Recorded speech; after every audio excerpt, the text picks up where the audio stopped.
Kakek, nenek, aku pulang. Oh, Nuo, kau sudah pulang ya? Ini dia cucu perempuan kesayanganku. Nenek, Hah? mengapa bibiku belum pulang juga? Aku sudah lama tidak bertemu dengannya. Kau akan segera bertemu dengannya. Asik, bagus sekali. Sayang, Ya, kau sudah merebus ayam yang kubeli? jangan khawatir, semuanya sudah siap. Nenek lanjut merebus ya. Baiklah. Ah, Kakek, ya. kakek sedang membaca Alkitab lagi. Kita akan percaya kepada Tuhan, jadi kita harus sering membacanya. Dan Nuo, kau perlu belajar Alkitab juga ya, agar nanti kau bisa berkhotbah dan bekerja untuk Tuhan seperti bibimu ini. Kakek, aku sudah menghafal banyak ayat Alkitab. Benarkah? Kalau begitu, ucapkan satu ayat untuk kakek. Aku akan membaca ayat yang selalu kakek ucapkan. Bagus. Tentu, baiklah. Sebab dengan hati orang percaya kepada kebenaran. Dan dengan mulut pengakuan kepada keselamatan dibuat. Lihatlah dia. Lihatlah cucu perempuanku ini Sepertinya ya. kakekmu telah memiliki pengganti untuk pekerjaannya. Ayah, ibu, aku pulang. Bibi si Kalau bibi biarkan dari sebelum bibimu ini, bernafas An. dulu. Ini untukmu. Terima kasih, Ibu. Tenang, akhirnya kau bisa pulang ke rumah. Ayah, Sian. bagaimana kabar ayah? Baik. Bagus. Sian, kau lebih kurus. Iya benar. Tapi wajahmu kelihatan sehat. Syukur kepada Biarkan Tuhan. dia duduk dan bicara. Aku terlalu bersemangat. Mo, ambilkan buah untuk bibimu. Baiklah, Sian, ayah. kau kan sudah pergi selama 6 bulan. Iya benar. Aku yakin kau telah dapat banyak manfaat. Ceritakan pengalamanmu. Baik. Ayolah, biarkan dia bernafas dulu. Aku tahu. Aku tidak lelah. Sini, Ibu duduk juga. Ibu, ayah, aku membawa beberapa berita yang luar biasa. Apa itu? Benarkah? Tuhan Yesus yang telah kita nantikan selama bertahun-tahun telah kembali. Dia adalah Tuhan yang Maha Kuasa. Tuhan yang Maha Kuasa. Kuasa. Tuhan yang Maha Kuasa sedang mengungkapkan kebenaran dan lakukan pekerjaan penghakiman dimulai dengan rumah Tuhan di akhir zaman. Sian, Hah? kau sudah terima kilat dari timur? Iya, itu benar. Kau sungguh keterlaluan. Kenapa kau tidak mendiskusikan keputusan besar seperti ini denganku? Apa kau sudah selidiki dengan baik-baik? Ayah, Reaksimu terlalu berlebihan. Kau ini terlalu cepat marah. Aku- Putri kita baru saja pulang. Bersikap baiklah jika kau ingin mengatakan sesuatu. Aku takut dia akan mengambil jalan yang Kau salah. jangan. Sian, Ibu, Ibu tahu kau selalu punya pendapat sendiri dan lakukan hal dengan caramu. Tapi apa yang membuatmu begitu yakin bahwa kilat dari timur adalah kembalinya Tuhan? Ibu ingin kau menceritakan semuanya. baiklah. Dengarkan saja hal yang mau dia katakan. Ayolah. Ayah, aku menerima kilat dari timur setelah pencarian dan penyelidikan yang serius. Aku telah membaca banyak firman Tuhan yang Maha Kuasa dan aku menemukan bahwa itu adalah kebenaran. Tuhan yang Maha Kuasa tidak hanya menghakimi kerusakan di dalam diri umat manusia, dia juga mengungkapkan akar penyebab mengapa manusia berbuat dosa dan melawan Tuhan. Itulah pekerjaan penghakiman Tuhan di akhir zaman. Hanya dengan menerima penghakiman Tuhan di akhir zaman dan disucikan dari dosa-dosa kita, barulah kita dapat masuk Baiklah, kerajaan surga. Cukup. Aku belum pernah membaca firman Tuhan yang Maha Kuasa. Dan aku tidak tahu apakah itu adalah kebenaran. Tapi kilat dari timur bersaksi, dengan menerima pekerjaan penghakiman Tuhan yang Maha Kuasa dan disucikan dari dosa-dosa, kita dapat masuk kerajaan surga. Aku tidak bisa menerimanya. Apa yang dikatakan kita perumah? Karena itu jika engkau mengaku dengan mulutmu bahwa Yesus adalah Tuhan dan percaya di dalam hatimu bahwa Tuhan telah membangkitkan dia dari kematian, engkau akan diselamatkan. Sebab dengan hati orang percaya kepada kebenaran Dia sedang dan dengan melakukan mulut hidup pengakuan berdasarkan kepada keselamatan dibuat. Kita disebut orang benar oleh iman kita kepada Tuhan dan diselamatkan oleh kasih karunia. Ketika Tuhan datang, dia akan langsung mengangkat kita ke kerajaan surga dan dia... Ayah, Ayah, mengapa kau jadi marah-marah begitu? Bagaimana aku tidak marah dengan masalah sebesar ini? Emosimu terkadang ayah, berlebihan. minumlah dulu. Kau sangat keras kepala. Jangan marah. Duduklah. Bukankah kakek selalu bilang kita harus rendah hati dan sabar? Bagaimana jika bisa membahayakan kesehatan kakek? Nuo gadis yang sangat Nuo, cerdas. jangan khawatir, kakek tidak marah. Sekarang kembali ke kamar dan kerjakan PR ya. Baiklah. Ingat, rendah hati dan sabar. Sungguh anak yang baik. Ayah, minumlah dulu. Sian, ayahmu benar. Yang harus kita lakukan memegang teguh nama Tuhan Yesus dan percaya Tuhan Yesus juru selamat kita. Kita bisa masuk kerajaan surga. Tak ada yang bisa menyangkal itu kan? Ibu, ayah, memang benar bahwa percaya kepada Tuhan akan memberi kita keselamatan. Tapi apa beroleh keselamatan berarti kita bisa masuk kerajaan surga? Apakah Tuhan Yesus pernah mengatakan itu? Apakah itu tertulis di Alkitab? Alkitab? Ibu rasa Alkitab tidak mengatakan itu? Mude, kau tahu Alkitab kan? Kau saja yang beritahu kami. Sepertinya Alkitab memang tidak mengatakan itu. Jika ya, ayahmu pasti sudah memberitahu kita dasar Alkitabiahnya. Baik, lanjutkan, bicaralah. Karena Tuhan Yesus tidak pernah mengatakannya, apa gagasan kita dapat masuk kerajaan surga jika beroleh keselamatan terbukti benar? Bukankah itu hanyalah konsep dan imajinasi manusia? Konsep dan imajinasi. Benar. Bisakah kita mendasarkan masuk ke dalam kerajaan surga pada hal itu? Tuhan Yesus tidak pernah berkata kita dapat masuk kerajaan surga jika beroleh keselamatan. Tapi seluruh dunia religius mendukung pandangan itu. Dan mereka tidak mungkin salah. Ayah, apa jika diakui dunia religius artinya itu sesuai dengan firman Tuhan? Apakah itu mewakili kehendak Tuhan? Siapakah Tuhan atas kerajaan surga? Siapa yang memiliki otoritas atas standar untuk masuk ke dalam kerajaan surga? Tanpa dasar pada firman Tuhan, jika orang-orang berkata kita bisa masuk kerajaan surga jika kita memperoleh keselamatan, bukankah itu hanya menipu dan menyesatkan orang? Ayah, tahukah ayah apa yang dimaksud keselamatan? Jika ayah melihat latar belakang karya penebusan Tuhan Yesus, ayah akan mengerti. Latar belakang? Iya. Mudah. Apa latar belakangnya?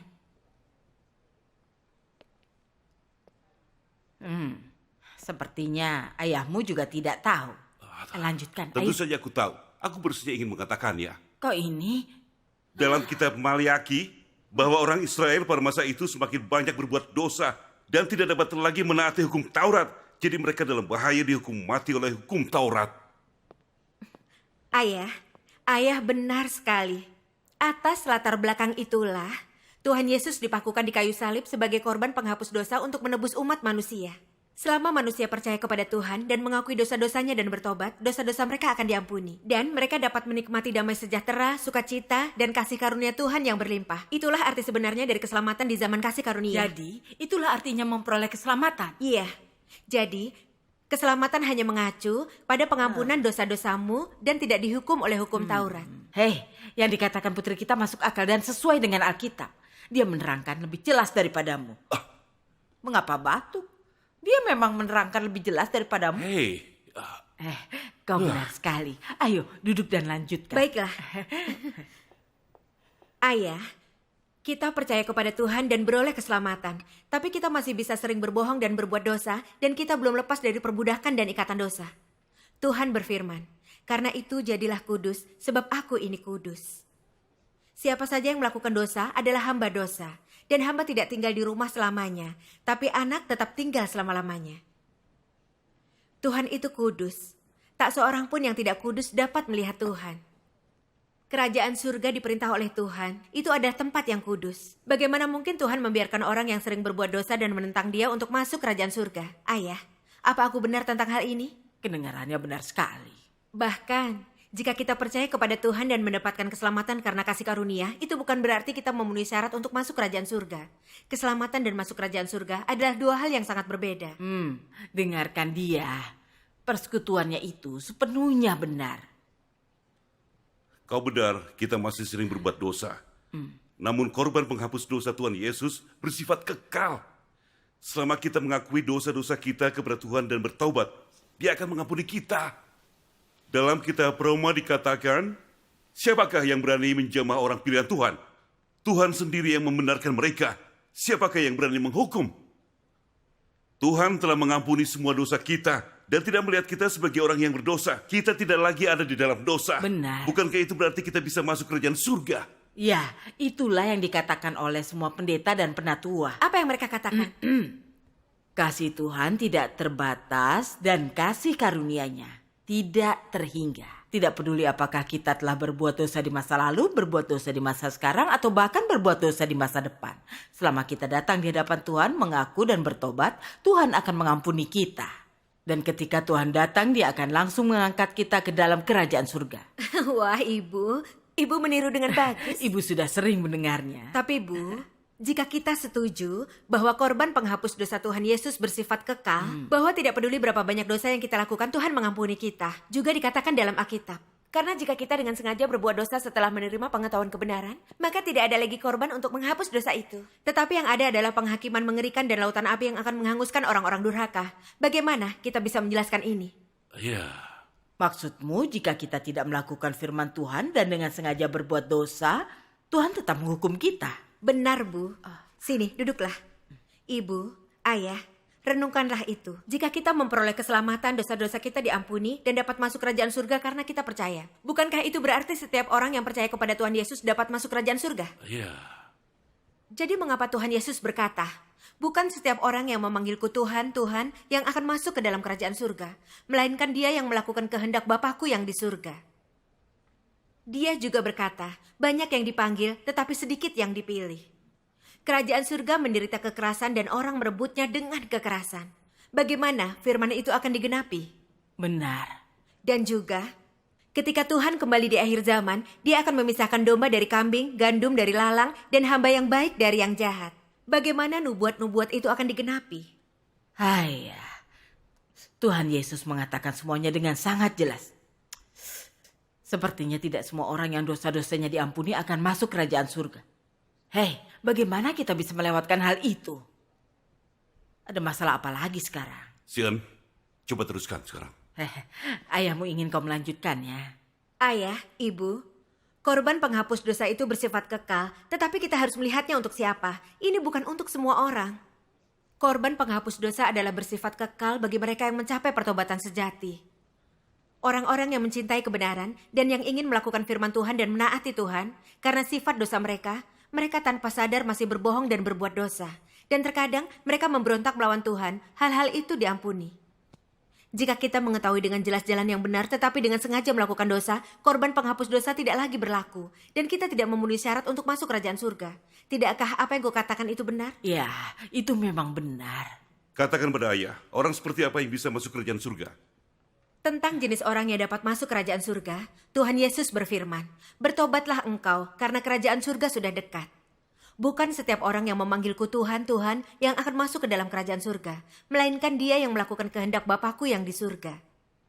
Firman Tuhan Yesus sudah sangat jelas. Hanya mereka yang mencapai pertobatan sejati dan menjadi orang yang bisa melakukan kehendak Tuhan yang bisa masuk kerajaan surga. Oh, jadi begitu rupanya. Kau mengatakan hanya mereka yang mencapai pertobatan sejati dan menjadi orang yang dapat melakukan kehendak Tuhan yang dapat masuk kerajaan surga. Dan itu sesuai dengan firman Tuhan. Lalu jawab pertanyaan ini. Bertahun-tahun kita percaya pada Tuhan. Kita telah rendah hati, sabar, menderita, dan memikul salib sesuai dengan persyaratan Tuhan. Kita telah berkhotbah dan bekerja bagi Tuhan. Dan bahkan ketika kita menderita penganiayaan atau di penjara, kita tidak menyangkal nama Tuhan. Bukankah itu semua adalah tanda-tanda pertobatan? Benar.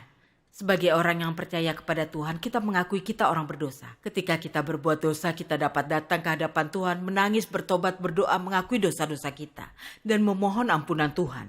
Nah, bukankah itu adalah pertobatan? Ibu, ayah, memang benar setelah kita percaya kepada Tuhan, kita melakukan beberapa perbuatan baik.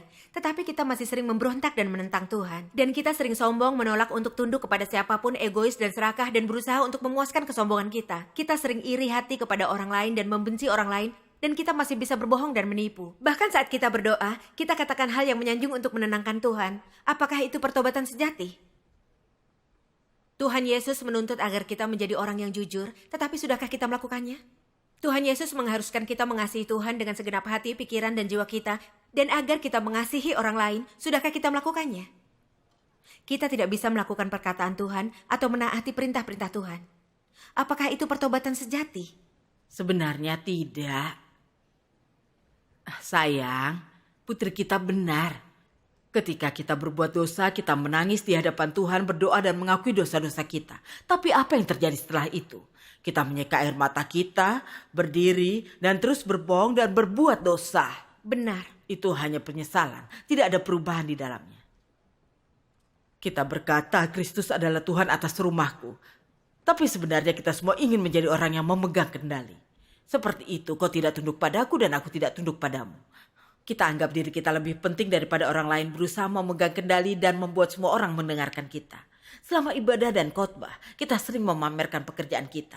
Kita memamerkan diri kita untuk membuat orang lain melihat dan kagum. Cukup. Muda, bukankah itu menyelubungi diri kita dalam dosa, menutupi kita dalam rasa bersalah? Begini keadaan kita sekarang, dan kita masih ingin masuk kerajaan surga? Itu tidak mungkin. Benar. Beri ayahmu waktu untuk berpikir. Semua yang dikatakan putriku benar. Dalam beberapa tahun terakhir, aku telah melakukan beberapa pekerjaan untuk Tuhan dan melakukan beberapa perbuatan baik. Namun hal-hal itu selalu membuatku berusaha memamerkan kemampuanku dan memandang rendah orang lain. Ketika aku berkhotbah dan melayani, aku sering pamer untuk membuat orang lain mengagumiku. Aku berdoa kepada Tuhan dan mengaku, tapi setelah itu aku melakukan hal yang sama lagi. Itu sama sekali bukanlah sebuah pertobatan sejati.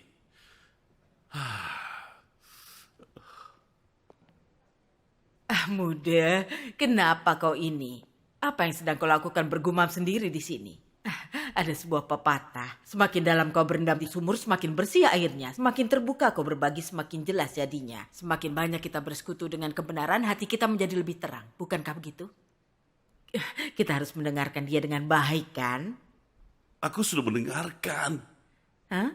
Lalu apakah itu sudah meresah? Dengarlah apa yang kamu tanyakan.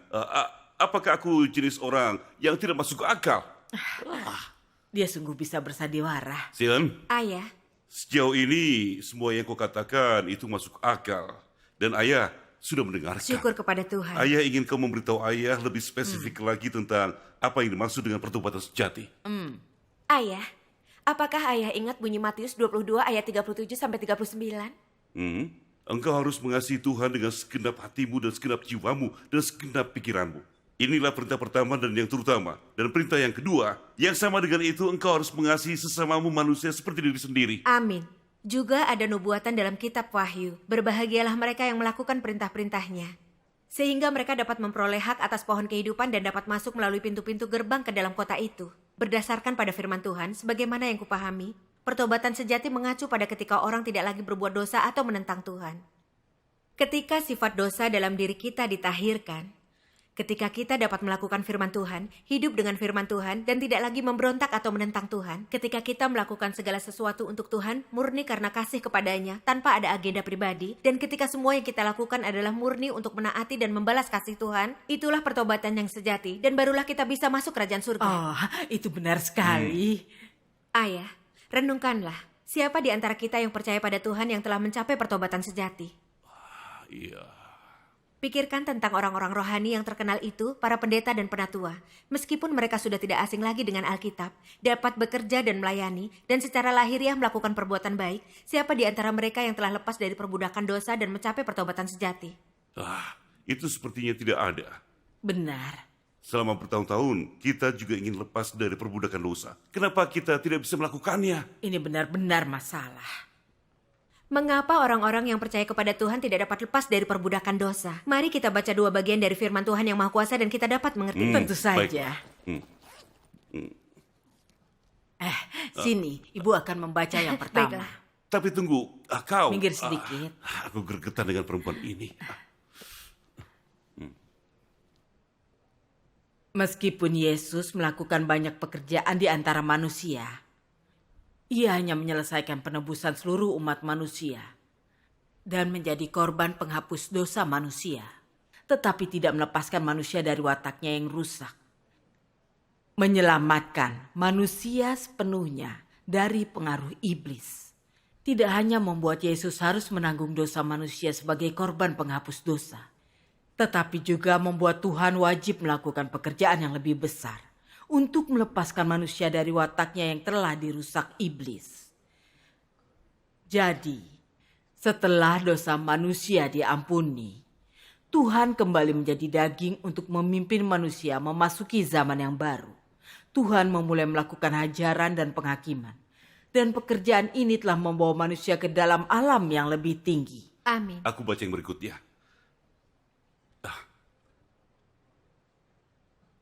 Orang berdosa sepertimu yang baru saja ditebus, yang belum diubahkan atau disempurnakan Tuhan, mungkinkah engkau berkenan di hati Tuhan? Di dalam dirimu, engkau dipenuhi dengan kenajisan, egois, dan kasar. Tetapi engkau masih berharap untuk dapat turun bersama Yesus. Enak sekali kau. Iya. Engkau melewatkan satu tahap dalam kepercayaanmu kepada Tuhan. Engkau baru hanya ditebus, tetapi belum diubahkan. Agar engkau dapat berkenan di hati Tuhan, Tuhan harus langsung melakukan pekerjaan pengubahan dan pembersihan terhadapmu. Jika engkau hanya ditebus, engkau tidak akan dapat mencapai kekudusan. Dengan begini, engkau tidak akan layak mendapat bagian dalam berkat-berkat Tuhan yang baik. sebab engkau melewatkan satu tahap dalam pekerjaan Tuhan dalam mengelola manusia, yaitu tahap kunci berupa pengubahan dan penyempurnaan. Oleh karena itu, engkau, seorang berdosa yang baru ditebus saja, tidak dapat langsung menerima warisan Tuhan. Amin. Ini membuat semuanya jadi jelas sekarang. Benar. Perkataan Tuhan yang Maha Kuasa mengungkapkan semua rahasia pekerjaan Tuhan. Di zaman kasih karunia, Tuhan Yesus hanya melakukan pekerjaan penebusan, hanya mengampuni dosa manusia. Dia tidak mengubah sifat dosa dan watak jahat kita. Sifat-sifat dosa kita adalah akar penyebab mengapa kita berbuat dosa dan menentang Tuhan. Semua ini adalah sesuatu yang lebih serius dan lebih keras kepala daripada dosa. Itu benar sekali. Jika kita tidak mengubah sifat jahat kita, tidak ada cara bagi kita untuk lepas dari perbudakan dosa dan mencapai pertobatan sejati. Ayah, ibu, aku akan memberi kalian sebuah contoh dan kalian akan mengerti. Baiklah. Pertimbangkan jika seorang pencuri ditangkap dan dibawa ke hadapan hakim. Dan hakim penuh belas kasihan dan ingin memberi si pencuri kesempatan lagi, jadi dia mengampuni kejahatan si pencuri. Itu tidak berarti pencuri itu tidak akan mencuri lagi setelah dia dibebaskan, bukan? Tidak. Dan tidak berarti sifat pencuri itu telah berubah, bukan? Tidak, pepatah Benar. mengatakan lebih mudah untuk mengubah sungai dan gunung daripada sifat seseorang. Jika sifat pencurinya tidak berubah, dia akan mencuri lagi. Benar sekali. Sian, itu adalah sebuah kiasan yang sangat bagus. Jadi, Tuhan Yesus memberitahu kita bahwa dia akan kembali. Kedatangannya kembali adalah untuk melakukan pekerjaan yang sepenuhnya menyucikan dan menyelamatkan umat manusia. Tuhan yang Maha Kuasa telah datang di akhir zaman. Dan atas dasar karya penebusan Tuhan Yesus, Dia telah mengungkapkan kebenaran dan memulai pekerjaan penghakiman yang dimulai dengan rumah Tuhan untuk mengubah sifat-sifat dosa kita dan juga watak jahat kita. Syukur kepada Tuhan. Kita telah dirusak terlalu dalam. Kita penuh dengan watak jahat dan kita sering menentang dan memberontak terhadap Tuhan. Benar. Hanya dengan dosa-dosa kita diampuni masih jauh dari cukup. Benar. Kita perlu mengalami penghakiman dan hajaran Tuhan untuk melihat kebenaran betapa dalamnya kita telah dirusak oleh iblis, benar-benar mampu membenci diri kita sendiri dan sungguh-sungguh bertobat kepada Tuhan. Kita membutuhkan itu sebelum kita dapat melakukan dan hidup dengan firman Tuhan dan menjadi orang-orang yang sungguh dapat menaati dan melakukan kehendak Tuhan. Itulah cara kita memperoleh keselamatan penuh dan masuk kerajaan surga. Syukur kepada Tuhan. Benar. Pekerjaan keselamatan Tuhan itu sangat praktis. Sepertinya jika ingin lepas dari perbudakan dosa, bertobat dengan sungguh-sungguh dan masuk kerajaan surga, kita masih perlu menjalani pekerjaan penghakiman dan penyucian Tuhan selanjutnya. Benar. Iya. Selama bertahun-tahun aku percaya kepada Tuhan, aku hanya mengandalkan pemahaman dan imajinasiku. Kupikir jika Tuhan mengampuni dosa-dosaku, aku akan dapat masuk kerajaan surga. Bahwa diselamatkan sekali berarti untuk selamanya. Itu sebabnya ketika orang-orang bersaksi tentang pekerjaan Tuhan yang Maha Kuasa di akhir zaman, aku tidak mencari atau menyelidiki. Aku hampir melewatkan kesempatanku untuk menyambut Tuhan. Iya, benar. Mengenai pertanyaan tentang masuk kerajaan surga, tidak kudasarkan pikiranku pada firman Tuhan. Sebaliknya aku mendengarkan para pendeta dan penatua. Aku ini sangat bodoh. Sian, Ayah, kau sedikit lebih pintar dari kami. Kau telah menyambut Tuhan dan diangkat di hadapan tahta mendahului kami. syukur kepada Tuhan. Itu sungguh menggenapi nubuat Tuhan. Jadi orang yang terakhir Akan menjadi yang pertama dan yang pertama menjadi yang terakhir. Muda, kita harus mengejar mereka. Namun kita tidak bisa hanya mengejar sendiri. Apa? Kita harus membawa semua saudara-saudari di gereja bersama kita. Ayah, apakah maksud ayah? Setelah kita makan malam, aku akan panggil semua saudara-saudari untuk menyelidiki pekerjaan Tuhan yang Maha Kuasa di akhir zaman. Bagus sekali. Ya. Mengapa aku mencium bau sesuatu yang gosong? Oh tidak, ayamku. Kau Aku akan sungguh membantu lupa. ibu. Santai saja.